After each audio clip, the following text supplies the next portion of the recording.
तर यो ब्लग बनाउन पनि साह्रै गाह्रो यो ब्लग बनाऊ भनेको हैन जुस त यति राम्रो चाहिँ गर्छ न म त जुस खाँदा पनि यस्तो म आफै आउँथे होला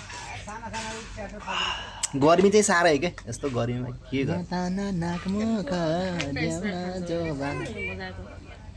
यो र कोक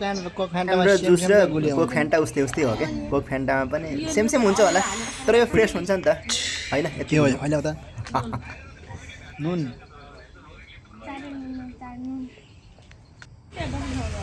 म अब यता फिल्ड जान्छु यो ओहो ल यो चाहिँ यस्तो रोड बाङ्गलाई रहेछ यो नि त प्याट्ट बल्दैन छ बढ्यो यसरी प्याट्ट बाल्ने अनि टक्कै हाला चाहिँ भागे तर चाहिँ यहाँ चाहिँ उखु बारी पुरै हैन उखु घारी कि उखु बारी कति गाह्रो क्या फेरि सुगर जे भने क्यान टाइगर भन्न पर्ने घोराइको गैरा गाउँ टाइगर सुगर क्यान भनिएको छ पढ्ने बेलामा गैरा गाउँ भन्थे के यो जन्द्रा गाउँ पर्छ होला यो गैरा गाउँमा यहाँ फेरि पुरा बाघ होला क्या यार उखुबारीमा चाहिँ टाइगर सुगर क्यान हुन्छ नि त फेरि उखुबारीमा सुगर क्यान टाइगर सुगर क्यानको सम्भावना चाहिँ हुन्छ तर यद्यपि यहाँ बिर्सिए छ यो ब्लग बनाउन साह्रै गाह्रो रहेछ यो त अप्ठ्यारो हुँदो रहेछ नि त हैन यस्तो रहेछ हैन मजाको उखु खेती ए ल यहाँ यस्तो उखु खेती भारत भर्खर सुरु सुगर टाइगर त्यता साइडतिर म सुगर क्यान क्यामेरालाई चाहिँ यसरी चाहिँ क्यामेरा उल्टो गरेर गर्दाखेरि चाहिँ यसो जुम गर्दाखेरि यता पारितिर सारा सबै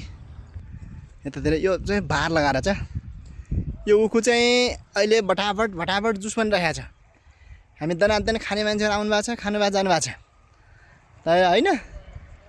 यस्तो राम्रो खेतीपाती चलेको छ नेपालमा भने यता यस्तो दामी बादल पानी पर्ला जस्तो घना बादल छ त्यता होइन यहाँबाट पारी चाहिँ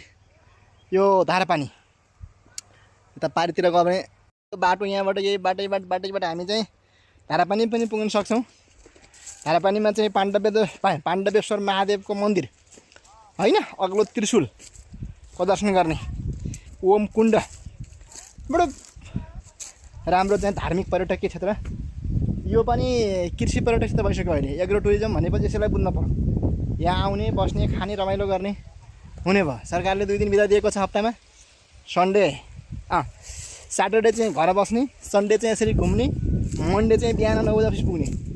होइन हेलो डियरसन के छ के लिएर आएको पानी के गर्ने हो यहाँको उखुमा पाल्नु पर्दैन नि हामी यहाँ बाउछरा छौँ यहाँ के ल्याएको